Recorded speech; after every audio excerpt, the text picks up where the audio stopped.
Day after day, relentless attacks. Russian aircraft are bombing suburbs east of Damascus, pressing their advantage while they can. A few miles away, President Bashar al-Assad isn't talking peace. We fully believed in negotiations and in political action since the crisis began. However, if we negotiate, it does not mean that we stop fighting terrorism. The two tracks are inevitable in Syria. But this morning, the US Secretary of State, arriving at the Munich Security Conference, announced a tentative deal agreed with Russia, Assad's powerful ally. The plan is to get food and other supplies into 7 besieged areas this week and start a nationwide cessation of hostilities by February the 19th, stopping all attacks except on Islamic State and the al-Qaeda-linked Jabhat al-Nusra. But the deal has been agreed only by outside powers and not their clients, the Syrian government and the rebels.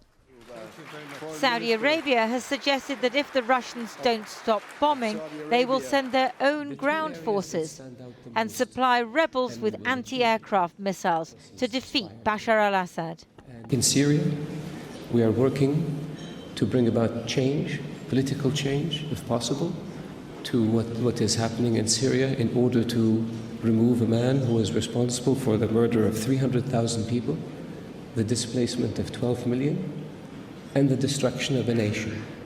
Syrian rebels supported by Saudi Arabia were initially less than enthusiastic about the Munich ceasefire plan. As a fighter in the land of Syria after losing so much Muslim blood, I don't support this idea of a ceasefire. Maybe it would be to our advantage briefly, but we're seeing air bombardment north and south of Aleppo and all liberated areas, so you can't call this a ceasefire. Syrians have grown used to seeing Russian aircraft, and if they live in rebel-controlled areas, waiting for the bombs to drop. Russian strikes have strengthened President Bashar al-Assad hugely. And in central Damascus, those who support him see little reason to give up now. A decision to solve the problem should be taken on Syrian soil and not by foreign countries, because it is a problem of the people and not of states.